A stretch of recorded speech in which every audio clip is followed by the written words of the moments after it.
The first thing I felt wasn't fear. It was silence. The kind that presses against your chest when you wake up and realize no one in the world is expecting anything from you anymore. I was sitting in the driver's seat of my car, forehead resting against the steering wheel, breath fogging the windshield. Dawn hadn't fully broken yet. The parking lot lights were still on, buzzing overhead like they were working overtime to remind me I didn't belong here. This wasn't supposed to be my life. I didn't think those words anymore with anger. Not even sadness. They'd worn themselves down into something dull. Observational. Like reading a report about someone else. The car smelled like stale coffee and old fabric. The back seat was cluttered with everything I still owned that mattered enough not to throw away. A jacket. A box of documents I hadn't opened in weeks. A photo frame I kept face down because I couldn't bring myself to decide whether to keep it or not. I checked my phone. No notifications. No messages. No missed calls. I used to wake up to alarms, calendars, responsibilities, meetings, deadlines. Someone next to me in bed who would sigh and steal the blankets. Now I woke up because my neck hurt. I stepped out of the car and stretched, pretending the early morning chill was the reason my hands were shaking. A few cars rolled in and out of the lot. People heading to work. People with places to be. I avoided eye contact instinctively. There's a specific shame that comes with being seen when you have nowhere to go. It's not about poverty. It's about identity. About knowing the version of you walking across that asphalt isn't the man you told yourself you were going to be. I walked into the grocery store because it was warm and because no one questioned you for wandering the aisles too early. I grabbed a cheap coffee from the self-serve station and paid in exact change. The cashier didn't look at me. I was grateful for that. I leaned against the window near the entrance and watched the sky turn gray, then pink. Morning arriving whether I was ready or not. This was the moment I'd stopped existing. Not the divorce papers. Not the courtroom. Not even the night I packed my things into trash bags while she stood in the doorway with her arms crossed, already emotionally gone. Standing in a grocery store at 6:12 a.m., drinking burnt coffee, realizing no one on earth would notice if I disappeared. I thought about my name. I hadn't said it out loud in days. When you don't introduce yourself to anyone, your name starts to feel fictional. Like something you used to answer to in another life. A memory surfaced, me years ago, shaking someone's hand with confidence. Saying my name clearly. Proudly. Like it meant something. I shoved the thought away. Thinking about who I used to be felt dangerous. Like standing too close to a ledge. I finished the coffee and tossed the cup in the trash. The automatic doors opened, and cold air rushed in. As I stepped back into the parking lot, I felt it again. That sensation. Being watched. I didn't turn around immediately. Paranoia had become a habit lately. When you lose everything, your mind starts inventing threats to justify the anxiety. I unlocked my car and climbed back inside, pretending I hadn't noticed anything unusual. My phone buzzed suddenly. A voicemail. A known number. My thumb hovered over the screen. My chest tightened. I didn't listen. I deleted it. Some part of me was afraid that if I heard my name spoken out loud, it would make all of this real. Permanent. I drove without a destination. Took familiar streets, then unfamiliar ones. I passed buildings I used to walk into with purpose. Offices where I once belonged. At a red light, I caught my reflection in the rearview mirror. I barely recognized myself. Same face. Same eyes. But hollowed out. Like someone had scooped the center of me clean and left the shell behind. I looked away. I parked near a public park and sat there, engine off, listening to the quiet. Birds. Traffic in the distance. Life continuing without my permission. I thought about calling someone. An old friend. My brother. Anyone. But then the questions came. How are you? What have you been up to? Where are you staying these days? I didn't have answers that wouldn't turn me into a cautionary tale. So I stayed silent. Men aren't taught how to fall. We're taught how to climb, how to compete, how to hold things together. But no one tells you what to do when everything collapses anyway. I told myself this was temporary. A reset. That I just needed time. But deep down, another thought whispered louder. What if this is who you are now? I closed my eyes and rested my head back against the seat. Exhaustion hit me all at once. Not the kind sleep fixes. The kind that comes from pretending you're fine when you're not. A shadow passed across the windshield. I opened my eyes. Someone was standing a few feet away. A man. Mid-40s maybe. Clean jacket. Calm posture. He wasn't aggressive. Wasn't staring. Just waiting. I tensed immediately. My hand went to the door lock. He glanced in my direction, then looked away like he didn't want to startle me. That was somehow worse. He knew I was fragile. I watched him from the corner of my eye. He checked his watch. Took a few steps closer. Stopped. My heart started pounding. I told myself to drive away. I could leave. I always left. But something kept me there. A sense I couldn't explain. The man finally turned toward me, mouth opening like he was about to say something. Then he hesitated. He looked at me again, really looked this time. Like he was comparing what he saw to a memory. I felt exposed. I started the engine. He raised a hand slightly, not to stop me, not threatening. Just enough to say, wait. I froze. And then I realized something that sent a chill through me. This wasn't a random encounter. This wasn't pity. He knew me. I didn't know how yet. I didn't know from where. But I felt it in my gut. The way he stood. The certainty in his eyes. The engine idled. My hands gripped the wheel. For the first time in weeks, something cut through the numbness.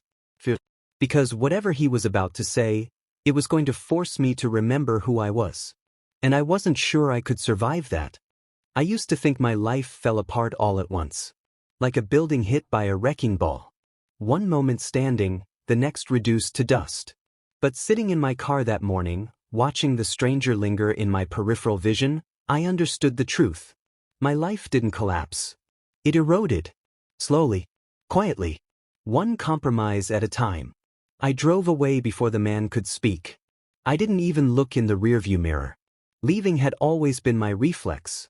If you disappear fast enough, you don't have to explain yourself. The streets blurred together as muscle memory took over. I drove the same routes I'd driven for years, passing office buildings that once knew my name. Parking lots where I used to step out of my car already rehearsing my confidence. Back then, I believed stability was strength. A job title. A marriage. A predictable future. I thought if I checked all the right boxes, nothing bad could touch me. That belief died in a courtroom. I remembered the sound first. Papers sliding across a wooden table. My lawyer clearing his throat. The judge speaking in a calm, practiced voice, like he was reading weather conditions instead of dismantling a life. I sat there in a suit that no longer fit right, nodding like a professional, like a man who had control over something. Across from me, my wife didn't cry. That hurt more than if she had. She looked relieved. When the judge asked if we had anything to add, she shook her head. Didn't look at me. Didn't say my name. I wanted to stand up and say something meaningful. Something strong. Instead, I stayed quiet. That's what I'd been doing for years, staying quiet to keep the peace. Staying agreeable. Staying safe. On the drive back to the parking lot, I told myself it wasn't over. People get divorced all the time. I still had my career. My reputation. My routine. I didn't realize those things were already cracking too. The first email came 2 weeks later. Due to restructuring. Corporate language for you're expensive and expendable. I remember staring at the screen, rereading the words like they might rearrange themselves into better news. I told myself I was fine. That I'd find something else. That this was just another challenge. I didn't tell anyone. Men like me don't announce weakness. We absorb it quietly and pretend it doesn't change us. But it did. Interviews turned into polite rejections. Rejections turned into silence. Silence turned into doubt. At night, lying alone in an apartment that no longer felt like mine, I replayed conversations from the marriage. All the moments I chose comfort over honesty. She used to tell me I was disappearing. I laughed it off. Everyone feels lost sometimes, I'd say. What I meant was, if I admit this is real, I'll have to do something about it. The night I packed my things, she stood in the doorway with her arms crossed. You don't have to rush, she said. Her voice was calm. Final. I nodded and kept folding shirts like this was temporary. Like I'd be back. At the door, I hesitated. "I'll figure this out," I told her. She didn't answer. That was the moment something inside me broke. Not loudly. Just enough that it never worked the same again. I parked near the same office building where I used to work and watched people walk in. Men my age. Younger. Older. All of them carrying themselves like they belonged somewhere. I wondered when I stopped feeling like that. The answer came uninvited. Years ago. The first time I stayed silent when I should have spoken up. The first time I chose approval over alignment. The first time I let fear make decisions for me. I checked my phone again. Another voicemail. Same unknown number. I didn't delete it this time. I didn't listen either. I wasn't ready. There was a text message from my brother I'd been ignoring for days. "You alive?" I typed a reply. "Yeah. Just busy." The lie tasted bitter. Busy surviving didn't count. I leaned my head back and closed my eyes. For a moment, I let myself imagine telling the truth. Saying, "I don't know who I am anymore." Saying, "I need help." The image terrified me. I'd built my entire adult life around not needing anyone. And now that life was gone.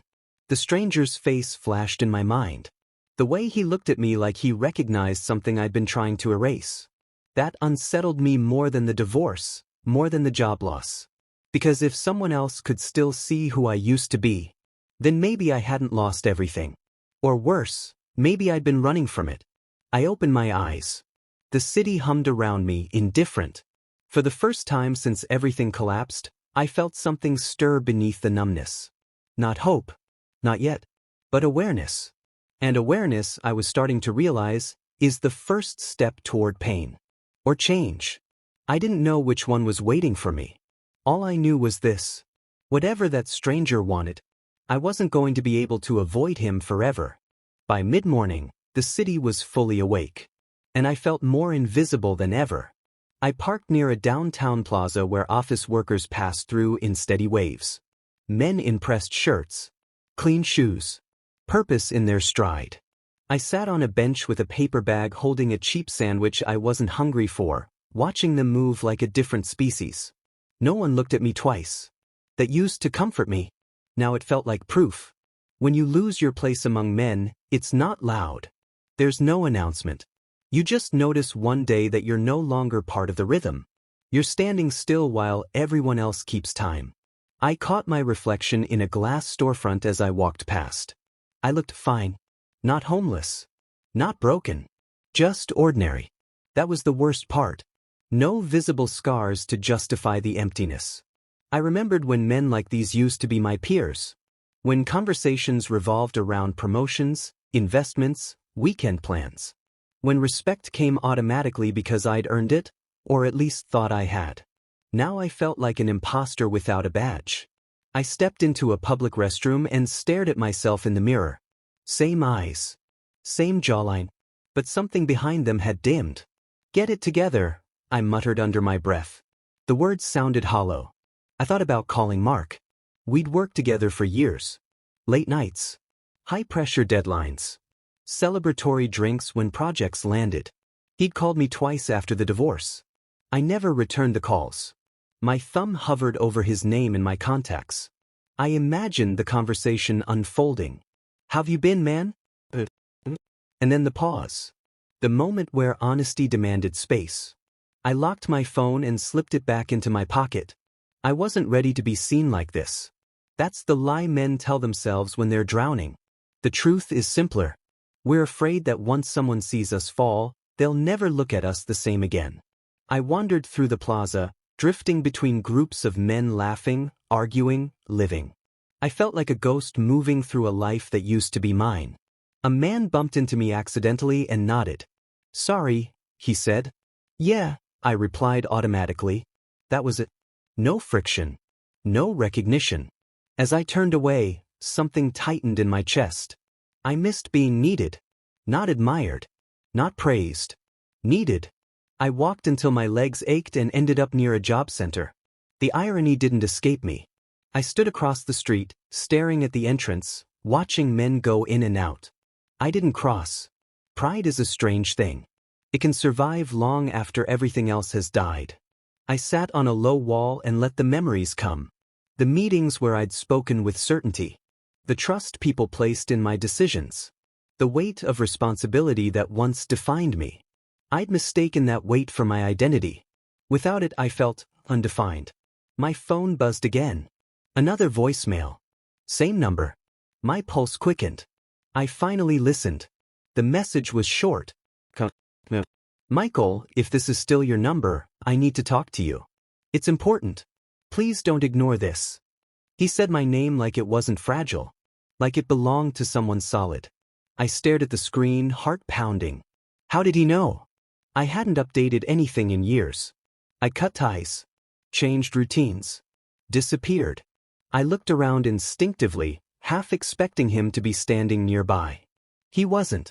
But the feeling lingered.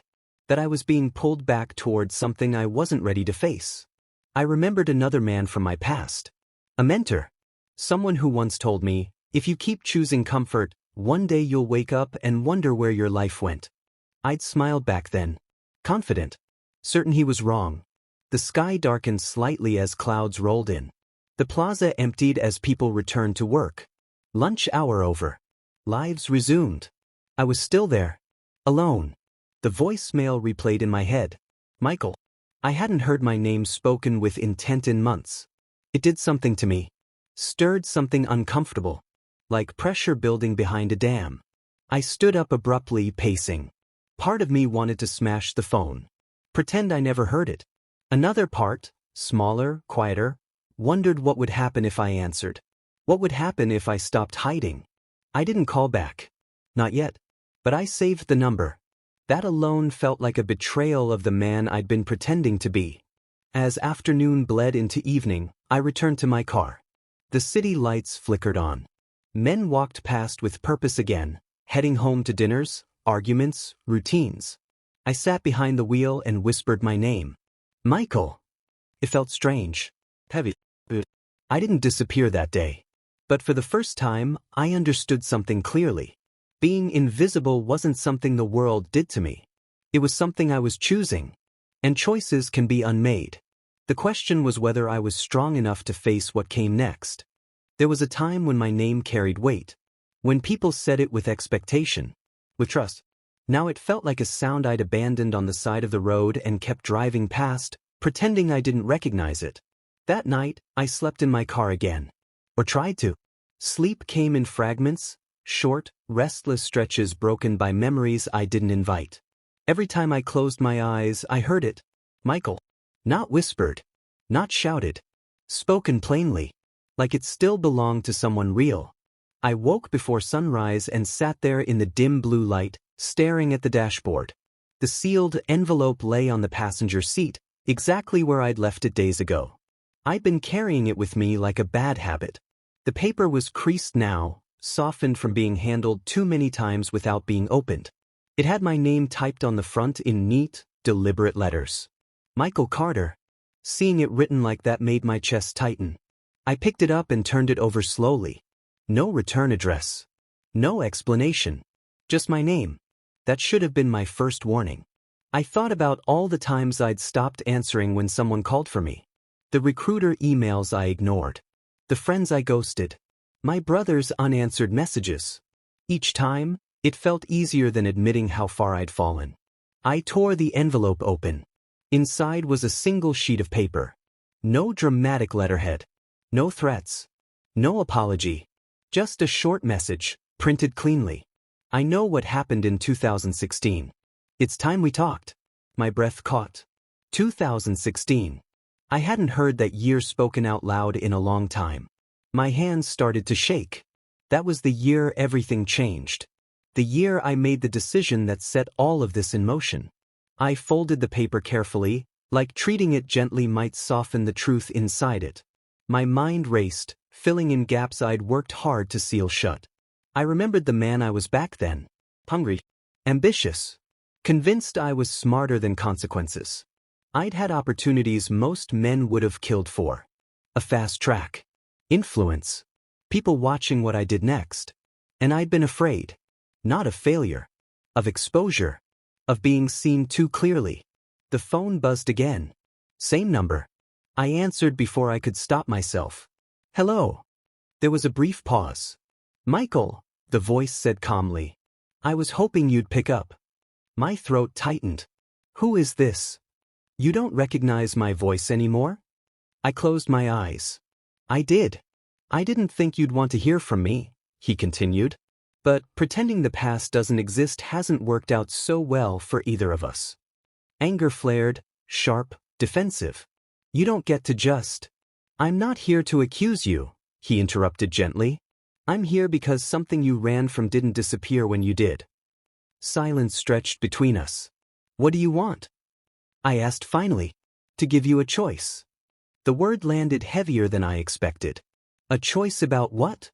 About whether you keep hiding, he said, or you come finish what you started. My pulse thundered in my ears. You don't understand what you're asking, I said. I understand exactly, he replied.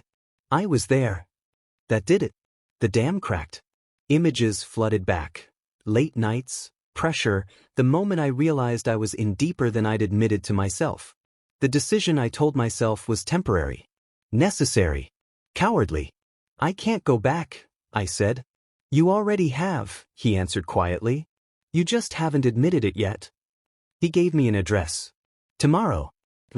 If you don't show, I'll assume you've made your decision. And if I do?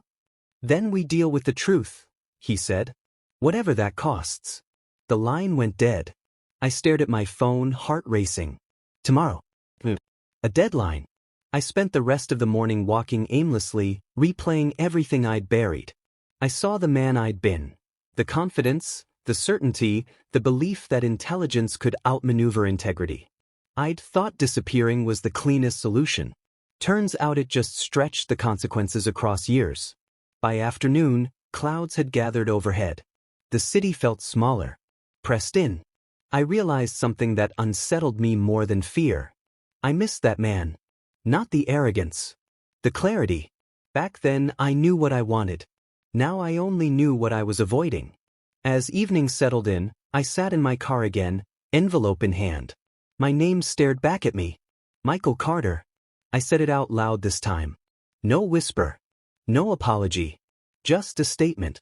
For the first time in a long while, it didn't feel like a lie. But it did feel dangerous. Because tomorrow, someone was going to force me to answer to it. And I wasn't sure who I'd be when I did. I almost didn't go. I sat in my car 2 blocks away from the address he'd given me, hands gripping the steering wheel so tightly my knuckles burned. Noon came and went on the dashboard clock. Each passing minute felt like permission to leave. No one was forcing me. That was the problem. The place was an old office building, brick, understated, the kind of place you'd never notice unless you were looking for it. No sign. No name on the door. Just an address that felt heavier the closer I got. I told myself I was only going to drive past. Just to see. I parked. The lobby smelled like dust and old paper. The security desk sat empty, abandoned sometime in the last decade. I stood there longer than necessary, adjusting my jacket like I still believed appearance could save me.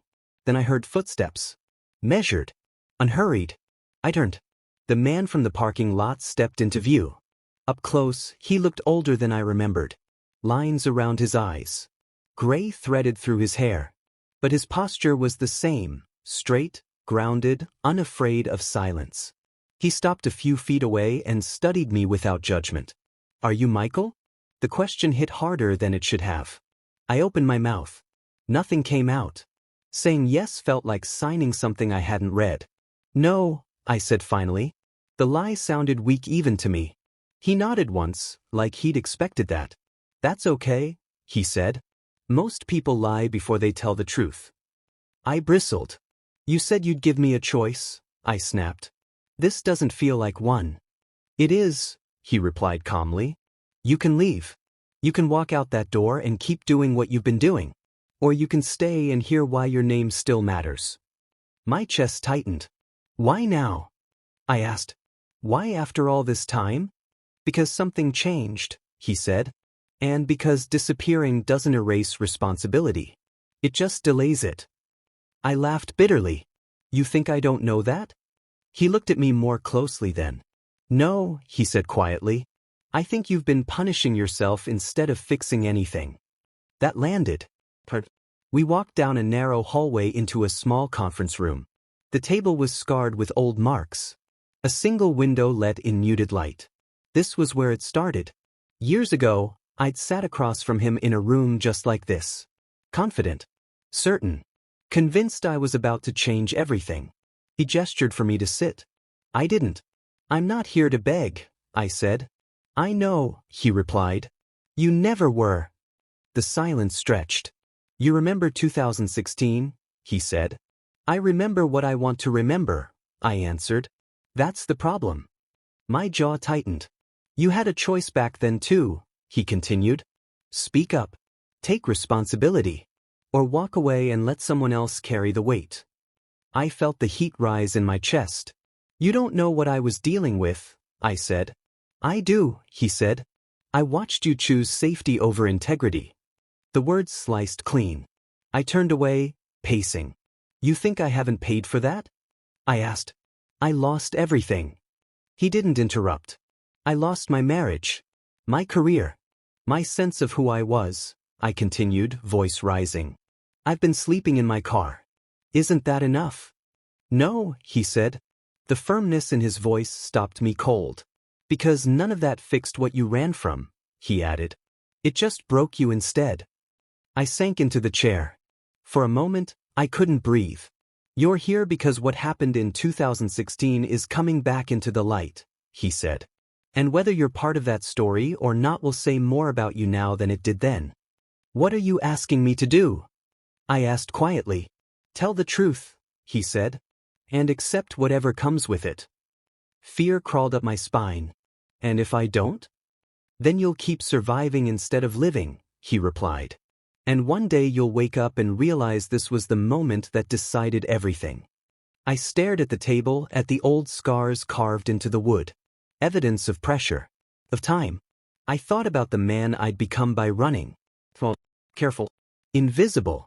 I need time, I said. He shook his head. You've had years, he said gently. What you need now is courage. He slid a folder across the table. Read this, he said. Then decide who you want to be remembered as. I didn't open it. Not yet. I stood and walked toward the door, stopping with my hand on the handle. If I do this, I said without turning around, everything could fall apart again. He met my eyes. Or, he said, it might finally come together. I stepped outside into the daylight, heart racing. For the first time since my life collapsed, the future didn't look empty. It looked terrifying. And somehow, that felt like progress. I didn't open the folder right away.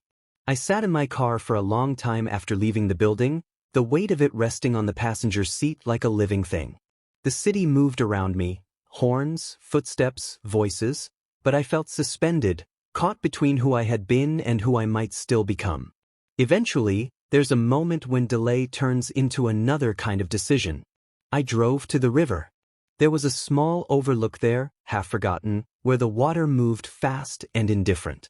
I parked, cut the engine, and finally pulled the folder into my lap. My name was printed on the tab. Professional. Unforgiving. I exhaled and opened it. The first page wasn't dramatic. No accusations. Just dates, emails, meeting notes. Facts. The kind that don't raise their voice because they don't have to. 2016. I remembered the pressure like it was happening again. The deadlines that never stopped moving, the investors who wanted certainty in a world built on risk, the subtle suggestion that someone needed to be the adult in the room. I had been that man. Or at least I wanted everyone to think I was. The folder laid it out plainly. The corners I cut. The warnings I ignored. The meeting where I chose not to document what I knew because doing so would have slowed things down and exposed me. I told myself it wasn't lying. Just a omission. The fallout had been quiet at first. Numbers not adding up. Whispers. An internal review that never quite reached my desk because I wasn't around anymore. I had left. New job. New city. Clean slate. Or so I thought. I flipped another page. My throat tightened. There was The email I never sent. The one I drafted and reread and closed without hitting send. The one that would have stopped everything. I stared at the screen, memory overlaying the paper. The way my finger hovered over the mouse. The thought that sealed it. If I speak now, I lose everything. So I stayed quiet. I told myself someone else would catch it. They didn't. The river rushed below, relentless. I felt something crack inside me, not suddenly, but completely. Like a bone that had never healed right finally giving way. I hadn't just made a mistake. I had made a choice. And then I built my life on top of it. The folder ended with a simple note. An opportunity exists to cooperate fully and provide a complete account. Cooperate. Accountability, dressed up in legal language. My phone buzzed. A message from my brother. Haven't heard from you. I'm worried. I almost replied with another lie. Instead, I typed, I messed up a long time ago. And I'm finally facing it. 3 dots appeared almost instantly. Whatever it is, he wrote back, you don't have to do it alone. My eyes burned. That offer, support without conditions, felt foreign. I closed the folder and leaned my head back, staring at the sky. Clouds drifted past, unconcerned with human regret. The truth I'd run from wasn't just what I'd done. It was why. I had been afraid of losing status. Afraid of being exposed as imperfect. Afraid of disappointing people who believed in me. So I disappointed myself instead. The stranger's words echoed in my head. You chose safety over integrity. I saw now how that choice had echoed forward. Into my marriage, my career, my isolation. Once you learn to abandon yourself quietly, it gets easier every time. I drove back toward the city as evening settled in. The lights came on one by one, windows glowing with other people's lives. At a stoplight, I caught my reflection again. This time, I didn't look away. I saw a man who had failed. And a man who still had a choice. I dialed the number before I could change my mind. He answered on the second ring. I read it, I said. There was no satisfaction in his voice. Only relief. Then you know what comes next. Yes, I replied. And I know what it costs. Silence. I'll do it, I said. All of it. He exhaled slowly. Tomorrow morning, he said. I'll walk you through the process. After the call ended, fear settled in fully. This wasn't abstract anymore. There would be consequences. Public ones. Professional ones. Possibly legal ones. I might lose what little stability I had left. But beneath the fear, something else took root. Relief. For the first time in years, I wasn't lying to protect a version of myself that didn't exist anymore. I drove to a cheap motel and paid cash for a room. It wasn't much, but it had a bed and a door that locked. That night I slept. Not well. Not peacefully. But honestly. As I drifted off, one thought stayed with me. Running had cost me everything. Standing still was finally costing me my fear. Tomorrow, I would stand up and say my name without flinching. And whatever happened after that, at least it would be real. The morning came faster than I expected. I woke before the alarm, staring at the cracked ceiling of the motel room, listening to the hum of traffic outside. For a moment I forgot where I was. Then the weight of the day settled onto my chest. Today I would stop running. That thought didn't fill me with courage. It filled me with dread. The kind that tightens your throat and makes every breath feel deliberate. I showered, dressed slowly, and checked myself in the mirror. Not to fix anything, just to confirm I was still there. I looked tired. Older. But steadier somehow. Like a man bracing himself instead of shrinking away. I drove to the building he'd told me to come to, hands steady on the wheel even as my stomach churned. The city looked different in the early light. Less forgiving. More honest. He was already waiting when I arrived. You ready? He asked. No speeches. No reassurance. As I'll ever be, I said. We sat in a small room with plain walls and a long table. No windows this time. Just fluorescent lights and the quiet hum of something official. 2 other people joined us. Faces neutral, professional, unreadable. This wasn't a confession booth. It was a reckoning.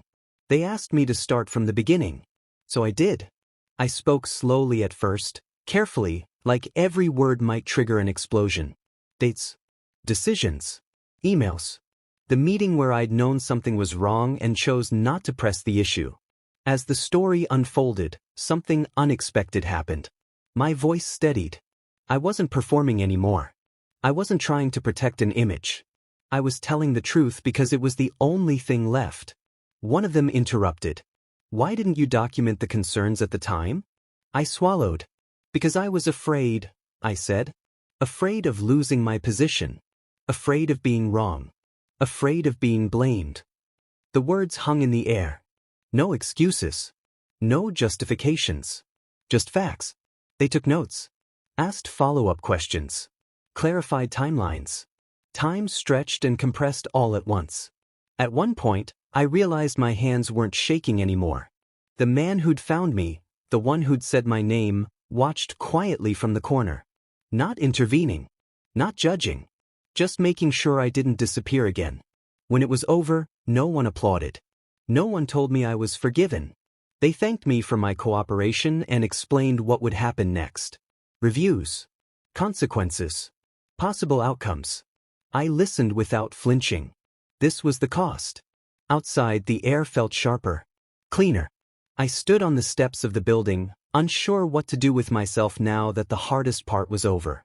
You did what most people never do, he said, stepping beside me. What's that? Stayed in the room, he replied. When it mattered. I nodded, throat tight. I don't know what comes next, I admitted. Neither did I, he said. The first time I chose integrity over comfort. I looked at him then, not as an authority figure, not as a threat, but as a man who'd walked this path before me. Was it worth it? I asked. He didn't answer right away. Yes, he said finally. But it wasn't easy. And it didn't fix everything. It just fixed me. We stood there in silence. Later that afternoon, I met my brother for coffee. He hugged me without asking questions. I'm proud of you, he said. The words hit harder than any accusation ever had. I didn't argue. That night, alone again, fear returned, but it was different now. It didn't feel like an enemy. It felt like proof I was alive. I didn't know how my career would recover. Or if it would. I didn't know what people would think when the truth came out. But for the first time in years, I knew this. Whatever happened next, I wouldn't be hiding.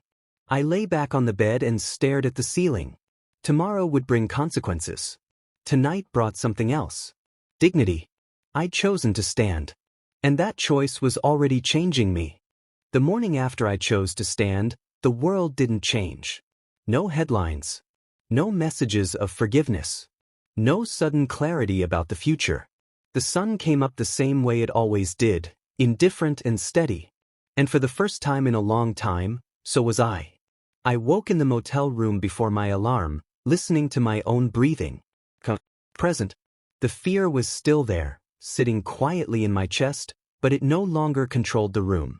It felt contained. Like something I could carry instead of something that carried me. I got dressed and left without rushing. Checked out at the front desk. The clerk handed me my receipt and wished me a good day. I thanked her and meant it. Small things mattered again. I drove with the windows down, letting the air cut through the stale weight I'd been hauling around for years.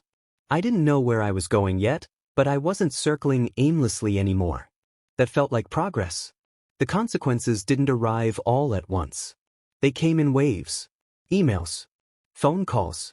Meetings where my name was spoken carefully, without the respect it once carried, but without contempt either.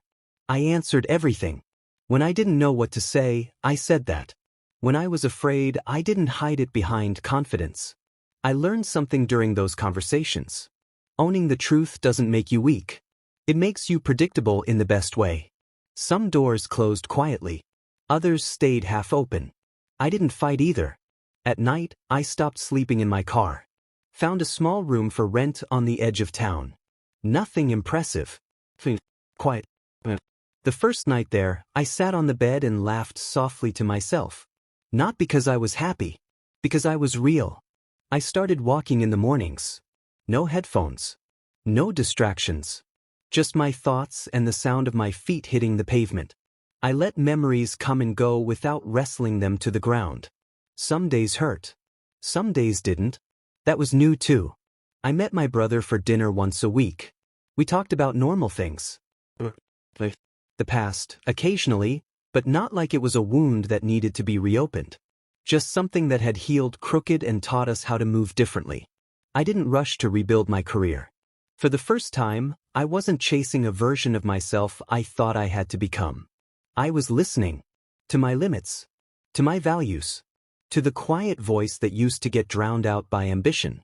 One afternoon, I ran into the man who'd found me, the one who said my name when I'd stopped answering to it. We stood on the same plaza where I'd once felt invisible among men. "You look different," he said. "So do you," I replied. He smiled. "Different how?" I considered it. "Lighter," I said. "Not because things are easy. Because they're honest." He nodded, satisfied. That's the kind of weight you can carry for a long time. We shook hands. This time, I didn't feel like I owed him my life. Just my thanks. I still think about my marriage sometimes. About who I was then. About who she needed me to be. I don't rewrite it anymore. I accept it. Some relationships end not because one person fails, but because both people stop growing in the same direction. That truth doesn't absolve me. It grounds me. There are days I wake up unsure. Days I miss the certainty of titles and structure. Days I wonder who I could have been if I'd chosen differently sooner. But I don't spiral. Because now I understand something that took me nearly 40 years to learn. Identity isn't built by what you protect. It's built by what you're willing to face. One evening, standing in front of the bathroom mirror, I said my name again. Michael. No hesitation. No wait. Just recognition. I wasn't the man I used to be. And I wasn't the man I was afraid of becoming. I was something quieter. Stronger. Someone who knew the cost of running and chose to stop. I don't know exactly where I'll be in 5 years. But I know how I'll get there. By staying present. By telling the truth. By standing when it's uncomfortable. That's how men are built. Not by avoiding failure. But by meeting it honestly and refusing to disappear. For a long time, I thought my life ended when everything collapsed. Now I see it differently. That was just the moment I stopped existing as who I pretended to be. And started living as who I actually am.